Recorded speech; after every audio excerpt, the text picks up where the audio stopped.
I found my spot. I'm going to use this area right here for my backing. So I'm going to go ahead and start digging here, making me a spot so I can put my trap. I found the animal trail here. I'm going down about a little more than an inch or so. I got my my bridger number 2, and that looks like it's about right here. So I'm going to go ahead and clear it on out, make it solid, or flat should I say. It's a lot of grass here, not a whole lot of dirt that I can be using. It rained pretty hard last night in Minnesota here, and the ground's pretty wet. Go ahead and anchor my stake here.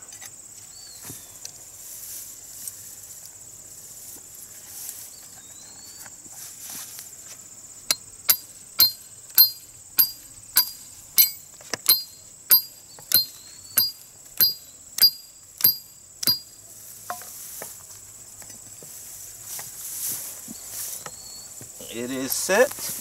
I want to go ahead and bed my trap, making sure it's nice and snug. Using some of this soil here to press around the trap to ensure that it's bedded nice and solid.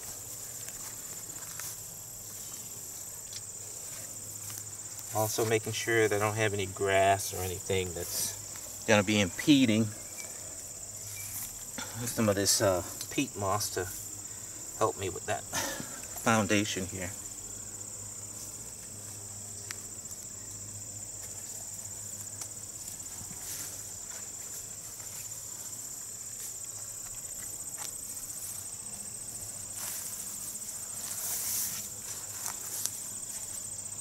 It really doesn't matter how much I disturb this outside here, because the more it looks like an animal's been here trying to hide something, the better. So I'm just ensuring that it's nice and solid here. That's pretty solid. Okay, moving all the grass out of the way here. If there's anything that could impede trapping the animal, doesn't serve me well. Go ahead and put my pan cover in.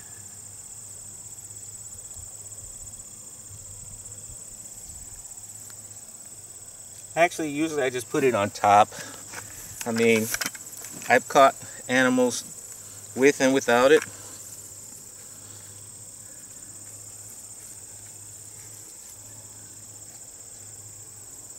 I want to keep an idea where my pan is.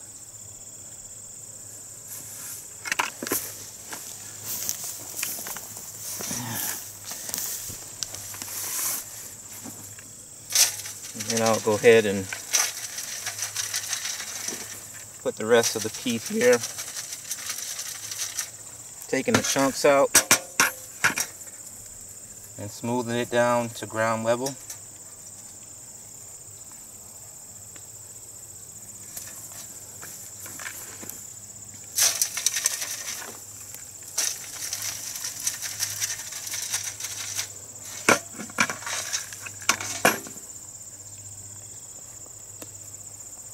So we know my pan is right there.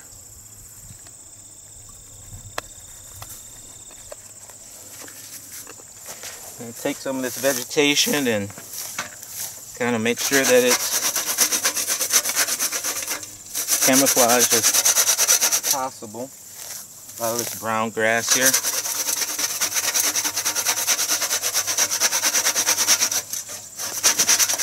Make it look natural.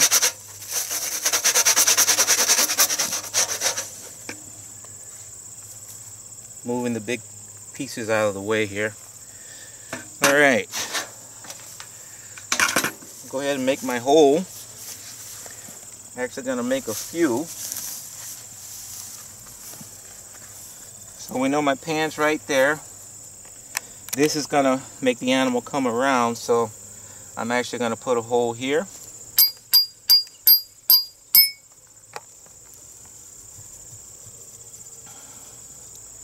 And then I'm going to put a hole here.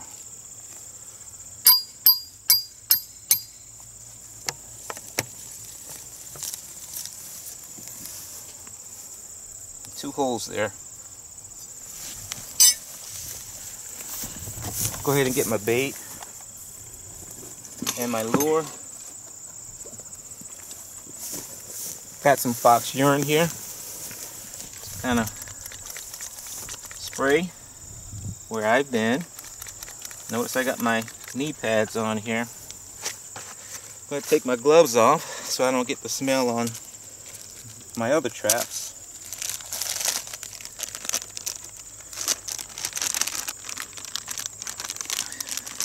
I've got some Fox Hollow here. That's what I'm going to be using.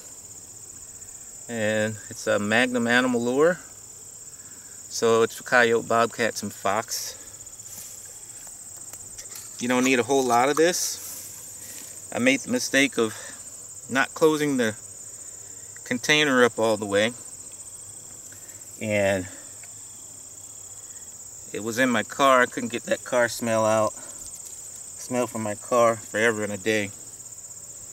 So it is potent.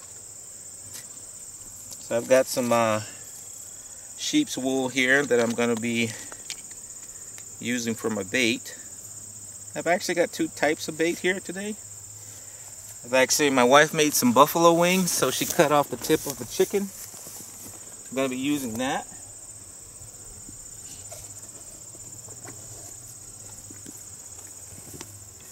And I'm going to be using some Cavens. It's a Minnesota brand. See how that goes. The flies are already showed up, so the smell must be pretty good. And take some of that, put it here, knock it down that hole.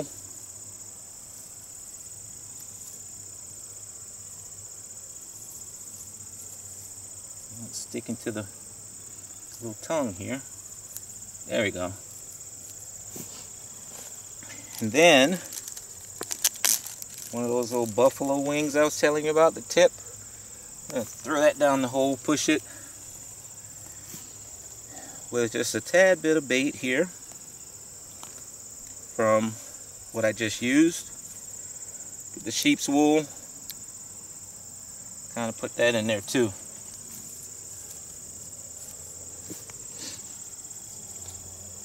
And pretty much this hole, this trap is set. Thanks for watching Doing Stuff with C-Lat.